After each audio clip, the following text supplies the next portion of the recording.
Welcome to Power Your Profits podcast, your friendly guide in bringing your business revenue to the next level. Listen as host Susie Carder hears inspiring stories of success from her fellow entrepreneurs and transformational leaders. Prepare to make significant change to your strategies as they unravel the secrets of building multi-million-dollar businesses and the most effective tips on finance, marketing, and sales accountability. If you want to make your first step towards explosive business growth, this is the right podcast for you. Without further ado, here is your host, Susie. Thank you for joining this episode of Power Your Profit Podcast. I'm your host, Susie Carder, and today's guest is Daniel Mangena. He's a successful entrepreneur, best-selling author, podcast host of Do It With Dan and Beyond Success, a life and business transformational coach, and an international public speaker who is known for programs and content that take clients and students to the next level of living. He has helped thousands of people across the globe achieve wealth mastery and truly abundant lives. He's featured on CNN, CBS, Fox, Jack Canfield Show, Forbes, Entrepreneur magazines. Dan's mission is to spread his teachings worldwide with the intention to spearhead an evolutionary uplift in the universal consciousness by waking people to the importance of their unique role and enabling them to manifest their dream life. Dan, welcome to the show. Thank you so much for joining us. So for our audience that may not know you, I know that might be surprising. Tell everybody, what's your sweet spot? What do you do? What's your magic? Well, I love that you've got wealth is your birthright in the back, because for me, it's abundance is your birthright, which is a step deeper into the concept of what wealth is, because it's not just a wealth of finances, it's a wealth of vitality, a wealth of relationships, a wealth of connection to purpose. And I firmly believe that it's our natural way of being. It's the natural order of things. And what I get to do, whether it's producing a documentary or on a podcast, having a conversation like this, writing for Entrepreneur in a book, it's connecting people to that truth so that they can effortlessly move through life with that truth being at the forefront. And so who is your ideal client? Like what is that? Who's that client that you're looking for? What we've found to be the people that I can really, really help the most are people who have looked more towards the esoteric side of things and realized that they can't pay bills with rainbow dust and fairy cakes and that they need some money. We have a lot of people that have tried the more out of the box, non-traditional routes and have found that there's something there, but it doesn't quite fit together. And what I found myself to be able to do is to bring together a very grounded approach to the way that things really work in the real world, but also bringing in some of the magic of what happens in the unseen also. And bringing those pieces together is what I really love to do. And the people that I can serve best understand those two sides of the coin. So give me an example of that, how you bring the unknown into the real world so we can see that. So one of my catchphrases that upsets a lot of people is stop meditating. As in, like, people get really upset when I say stop meditating because they're like, what do you mean stop meditating? Meditation is the most magical thing in the world. I said, yes, and because if you're just meditating all day, that's not going to close a sales call. That's not going to put money in the bank. It might create opportunities. It might put you in the right mind frame for that sales call or to go out and serve people. But simply sitting on your yoga mat all day saying hum diddy isn't going to pay the bills. And so it's understanding that there is some power to some of these mindfulness and spiritual practices, but when they're taken in isolation, they can actually become a little bit useless, actually. And so often we find people come to us that they've been to all the mindset retreats, they've done all the Tony Robbins stuff, they've done all the Dr. Joe Dispenza stuff, they've done all the morning rampages on YouTube and found that their bank balance didn't actually change. And in fact, maybe they're a little worse off. And actually showing them how to connect those pieces together is what I found to be a really, really cool thing that I can do.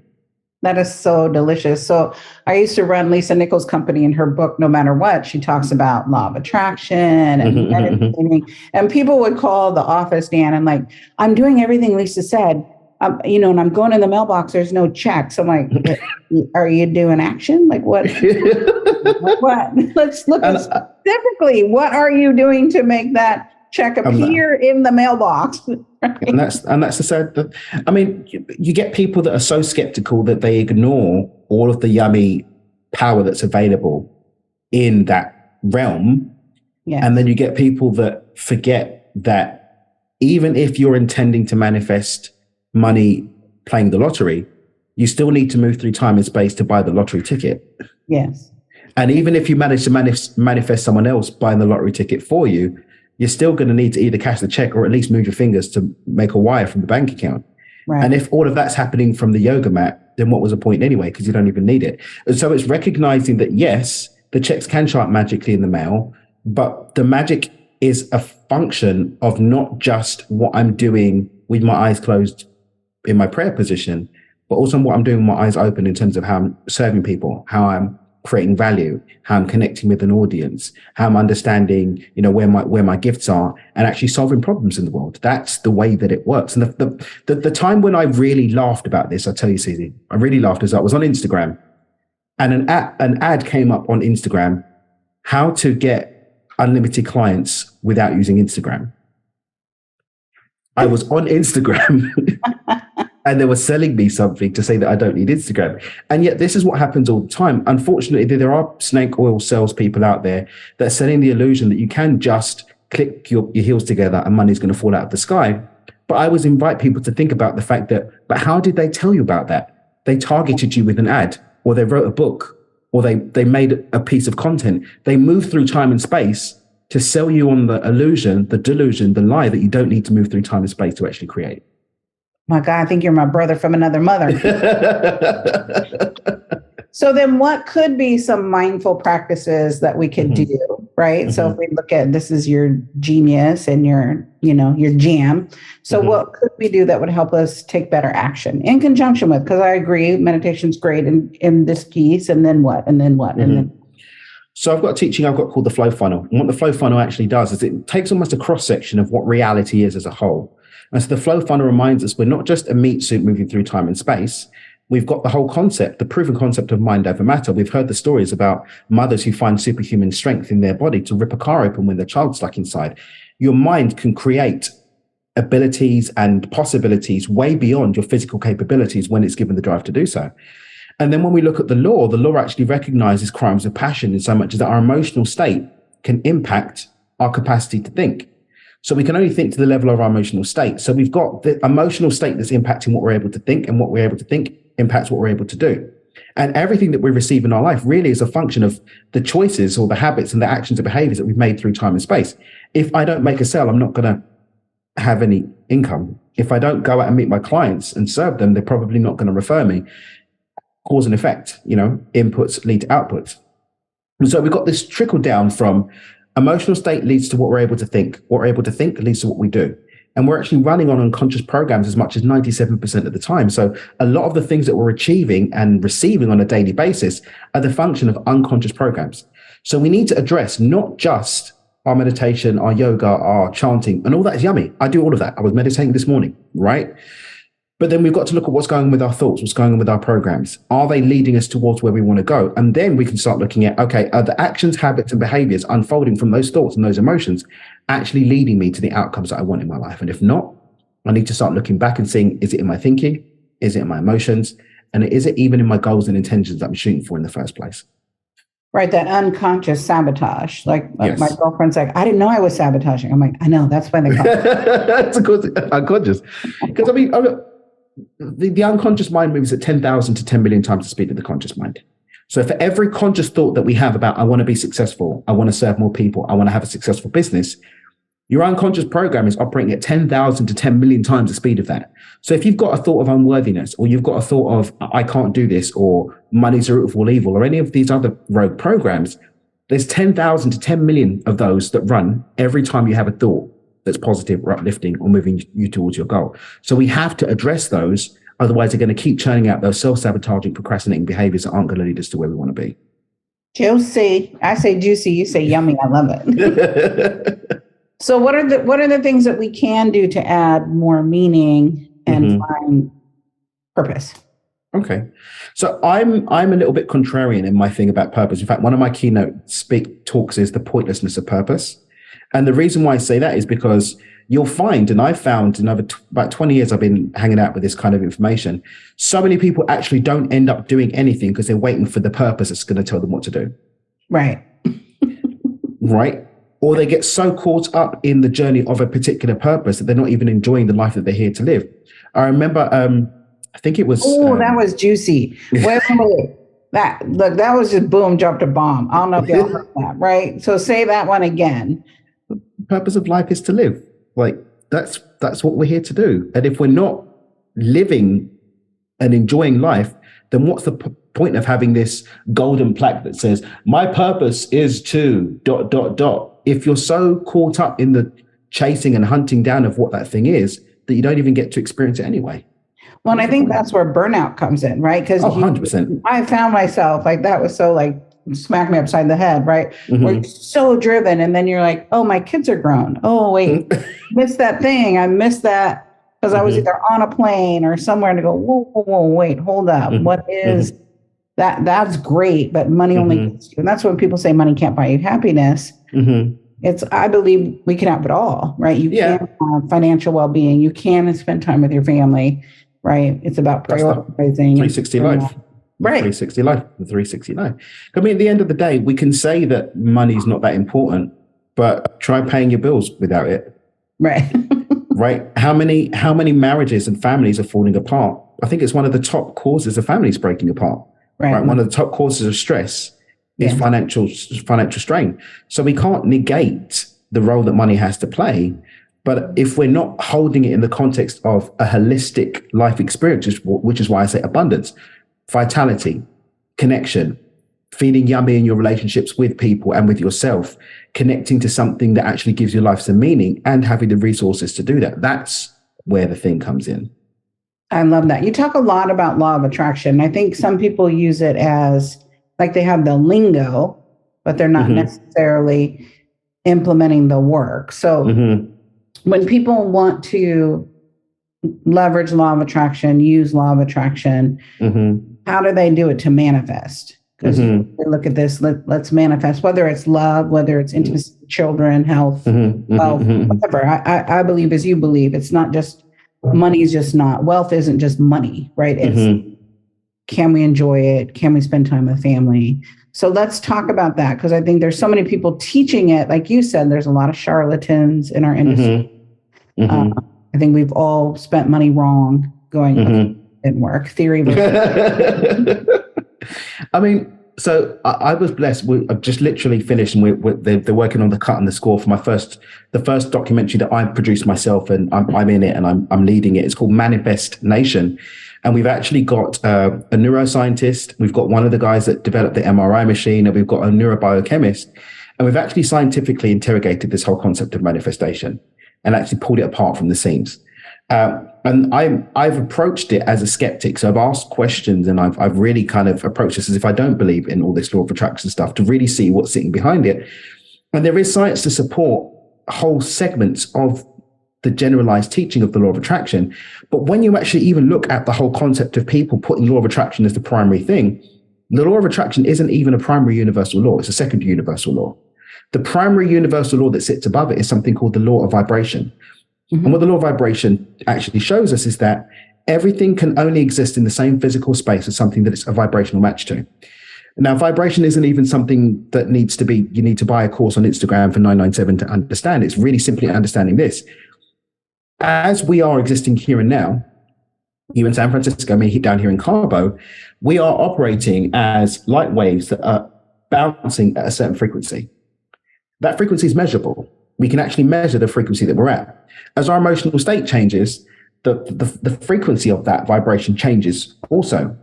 And it's scientifically impossible for me to be in a physical space with anything that's out of whack or out of the range of the frequency that I'm operating in right now. That's it.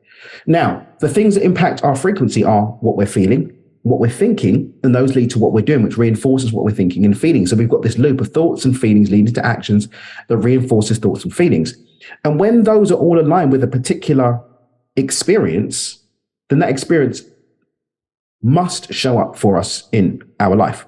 Now, the law of attraction specifically speaks to the thought element of it, and that we can attract things based on our thought. But the thought is just one piece of the puzzle. The emotions and the actions all need to come together for a coherent frequency that will match the thing that we want. So the law of attraction really is about understanding that, number one, if I can't feel the feeling of a thing and feel how I would feel in the experience of it, it's not going to be possible, because everything we have in our life right now is something that matches our current emotional state. If I don't believe something's possible, even if it did show up for me, I won't see it. There's a part of the brain called the reticular activating system that literally makes us blind to things that we don't believe are possible. So there's someone out here that's praying, they're meditating, they're going to church, their temple, their synagogue, their mosque or whatever, crying for their beloved. Their beloved's in their life right now, but because the reticular activating system shut off because of unworthiness or whatever, they can't see them. There's someone that's crying for a breakthrough in their business and the opportunity's been sitting right there next to them every day, but they can't see it because they're shut off to it. Or they see it, but they're not taking the action because they're too busy sitting down meditating about it. So all of these things need to come together. And when they do, it's scientifically, the probability just goes up to that we're going to experience it. But if we don't have all of those pieces in place, we're not going to get it. And even if we do, it won't be able to stay. And so how do I open up my reticular activator brain? You just need to believe it's possible. That's it. Okay. That's it. And the way that I was making it way too complicated. Like, is that hack? And this is the thing. This is the thing about me is that I just love things to be really simple. I call them Danisms and Dan hacks. Like even limiting beliefs. You'll have some people, they'll be in the jungle, snorting ayahuasca or whatever in order to break through. It's like, or you could just change your environment and stop having conversations with people that make you feel like crap. Or you could stop reading stuff that reinforces your old belief systems and start changing your inputs. You don't need to necessarily run off to the jungle and do whatever. You can make these simple changes. Someone that wants success in their business, I'll ask you guys, are you associating with people who are successful in business? Or are you still associating with people who are negative and are talking down your dreams about your business? Right. You say you want a healthy relationship, but have you cultivated a healthy relationship with yourself to make space to have a healthy relationship with someone else? You say you want vitality in your body, but have you even assessed what's vital for your body to feel vitality, introduce that into your everyday experience? If not, it doesn't matter how many Hail Marys you do or how many trips to Camino Royale or whatever you do, how many pilgrimages. The answer was really quite simple. Changing those behaviors to match the thought, to match the emotion so you can have the thing. Right. And so how did you get into this work? What made you decide to study this, teach this? Kind of give me that. I had no intention of teaching it. Actually, I was very happy living my best life. But it's funny that we're speaking about purpose. I literally had a smack over the head, whole Jonah and the whale experience. I tried to run away from it, and then it kept chasing after me. And so I do really feel it's a calling to share this work with others. But in terms of getting into this stuff, I got into it really young. I was reading books like Think and Grow Rich when I was like 15 and 16 years old. I was reading psycho-cybernetics and all that kind of stuff. And did that come from your family? Like, was that? I don't know why it was just that weirdo. So I was diagnosed with Asperger's when I was 27 years old. And so I part of me thinks it was just my need to understand how things function led me to explore understanding how things function. And I've always been an entrepreneur. I taught myself to make computers when I was 13 years old. I've only ever had 2 jobs in my life, once in a cinema when I was a teenager. And I took a bit of a hit in my mid-20s and I had to rebuild myself. So I worked in a call center for 6 months while I built up another business. Other than that, I've never, worked for the man. I've always been independent in terms of how I earn my beans. And so understanding the way that things are created is something that I think it's just something I've always wanted to do. And so I was always searching and seeking to understand that. Did you like where the sun came in? It was like, yeah, it was like, was your top? It's all around us. I can't do it when they're gone. You did look decidedly angelic, I have to say. I did that just for you. I just start conversation. Thank you. Abundance and there we go. So let's shift just a little bit. Let's talk about, like, there's so many people freaking out in the pandemic right now, and it is hard. I don't watch the news. My man watches the news. I'm like, why do you watch this? It's just get kind of scared, like with all the stuff that's happening. I'm like, stop. So how are you helping people, right? Because they're struggling. They're in this economic doom and the pandemic. Now it's like, oh my God, they okey doked us. And yeah, it's the politics behind that are really funny. Not for the people who've been impacted negatively for it, but you get where I'm coming from. I mean, first and foremost, what I love to remind people that are freaking out is they're probably freaking out because they're recognizing a truth that they didn't know before. And that's that you never had the level of control that you thought you had over your life. A lot of people are freaking out because the sheer truth of the fact that this is a big game that you haven't been as hands on the wheel with as you thought. Look at how many marriages fell apart when they actually had to spend time together because they were locked up in the house? Or how many people realize they know nothing about their kids because they've been leaving their kids being raised to institutions? Right. Look at how many people that had to work out how they were going to keep up the illusion of having more than one family because you're locked down in one and you can't get to the other, right? There's a lot of truth came to the surface. And one of the things that I've really encouraged people to do is to take on that new truth with grace. Mm-hmm. And to lovingly, with self-compassion, come to an understanding of the fact that you are going to have to get to know yourself, because all of these illusions, all of these stories, all these narratives that you were riding on in order to keep this facade of what life was, that you were happy in your job. And now you realize, hang on a minute, I wasn't happy with my job. Right. I was actually using it as an excuse to run away from my life. Right. Like, people have to come to terms with that. And when we can come to terms with that, then we can take a pause and we can start to decide, okay, what do we actually want our life to look like? What do we want the relationship with our kids to look like? What do we want the relationship with ourselves to look like? What do we want the relationship with how we create our wealth to look like? And then start to build a path to that. But it has to come from a place of acceptance of the mess, the muck, the irk, the yuck, so that we can actually start to move through that yuck to build something lovely for us going forward. Right, because we keep shoving the muck like it's going to go somewhere. It doesn't go anywhere. It just stinks. So then we've been popping it under the doormat and then hiding it at the office, but now we have to stay in the house with all the crappy smell from the stuff we've been putting under the doormat, and realizing it's really quite vomit worthy. But yeah, that's what we're doing. So let's talk about we can call them learning lessons. You know, if you look back in your career being an entrepreneur for as long as you've been, what's been one of your biggest, people call it failures, I call them challenges, learning lessons? What was the biggest thing looking back? Now, you can only pick one. I know we have lots, but what would you say, like, oh my gosh, I learned so much from that? Hated it, but learned from it. I actually made and lost 2 multi-million-pound fortunes by the age of 23. And the second hit, the first hit didn't really hit me that much because I still had the arrogance of youth. I was like 20 years old. I'm like, screw it, I'm just going to go and do it again. So I went off and did it again. And then everything was gone again. And I realized how much of my identity was tied up in what I thought people had to say about me as the person who had it all worked out. And when that was pulled away and I had to just look in the mirror and say, actually, I don't have it all worked out, that took me to a really rough place. I actually ended up in a really deep, dark place. Suicidal ideation, all kinds of stuff. And thank God I was able to make my way out of that with a lot of loving support. But the thing that I really took away from all of that is people don't really think about you as much as you think they think about you. And the ones that are thinking about you, you should feel pity for, because it means they probably don't have anything going on in their own life. There's a meme that my friend sent to me years ago, and it was this guy pointing up to the heavens and saying, "Lord, save me from my haters."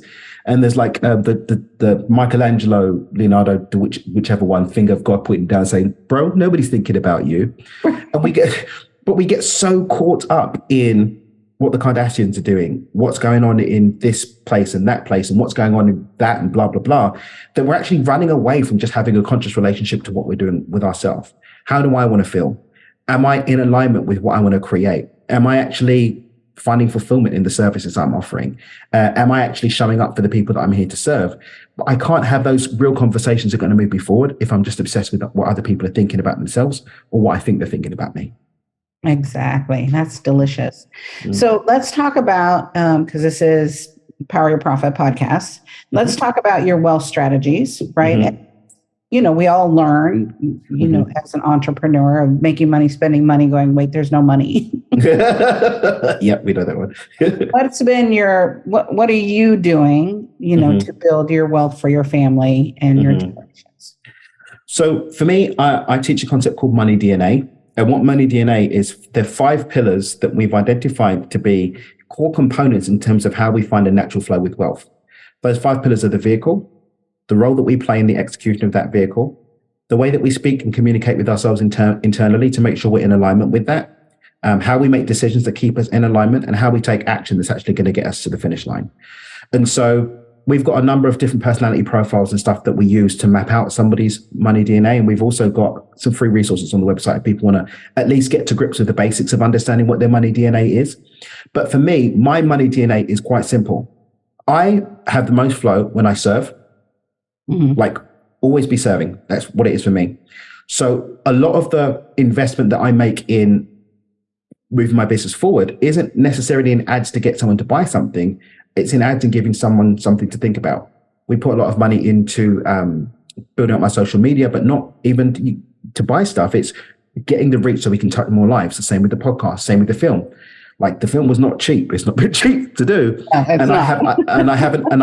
I haven't baked a direct income ROI into it. I just want to get it out there and touch people's lives. And what always happens is people naturally gravitate to me and want to be in my world. And then me and the team serve them to the highest level.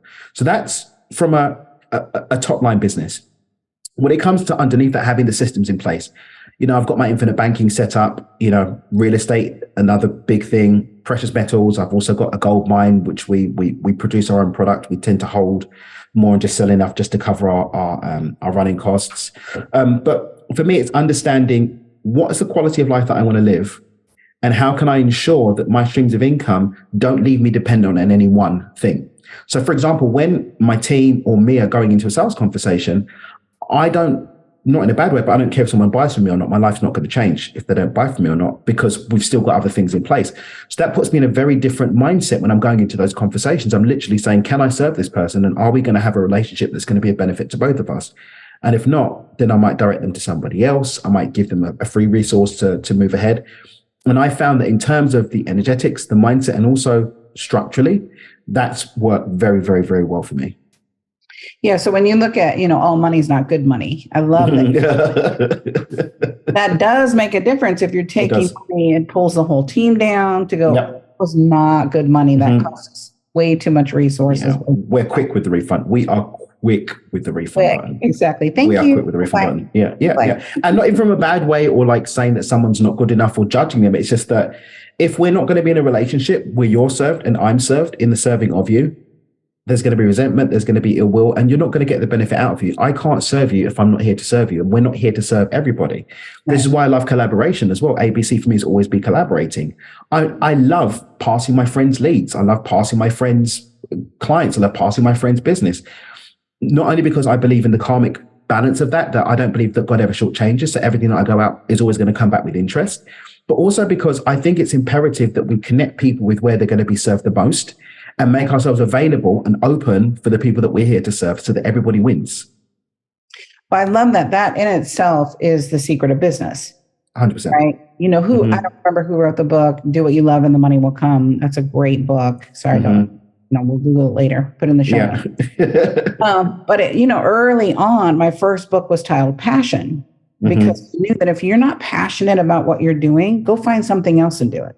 Because it becomes a job. Like I feel like you feel. I don't feel like I ever, like we're working right now. Like this is amazing. Like how much fun is that? Yeah. I get to hang out with Dan, learn about Dan, and I get to expose him to our community. So when you do find, that thing that you're lit up about, you do want to be in service. It's not all, yes, we all need it to live. But people can feel it. But people can feel, we've all had those conversations where someone's trying to picture something and you can feel that they just want to picture something. Right. And we've had those conversations like, do you know what? This person's really passionate about what they're doing and they're really passionate about what I'm doing. And that passion together can actually lead us somewhere where everybody's served. We've had those conversations. People will feel you before they hear you, before they see you. So you're going to go and put out a piece of content. If you're putting that piece of content out from a place of desperation, it's no wonder it's not getting you anything, or the quality of people that you get is no good. Right. Right. Whereas when you're in a really good place, everybody wins.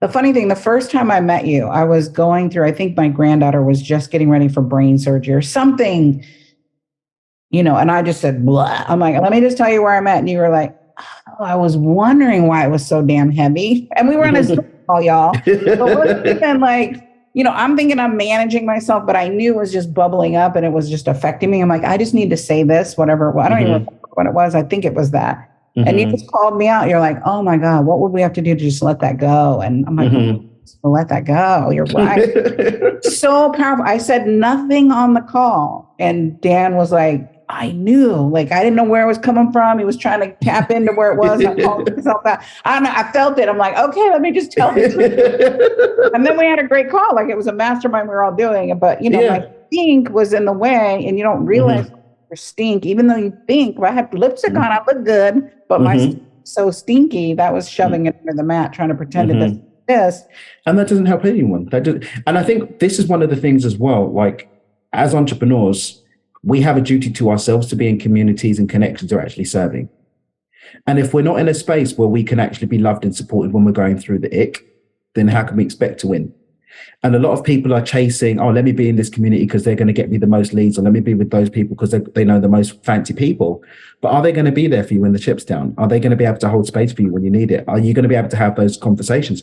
One of the other guys in our mastermind, I was just with him in Dubai, Sai. It's like, Sai calls me out sometimes on some of my stuff. It's like, dude, that's no good. And like, I have to go and reevaluate the thing. But he helps and like lifts me up, you know, and I call him out on some stuff too. But having those relationships and being in those connections and communities, I think are really, really key to ongoing and long-term business success.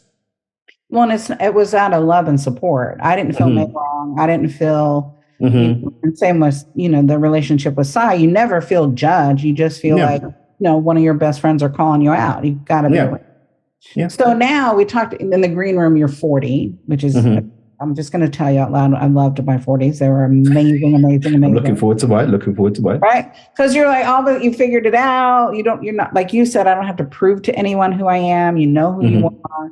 So what would you do differently in building your wealth? Like if you could tell your younger self, that 20-year-old, like do this, what would this be that you would do now with hindsight, right? Because now we have hindsight.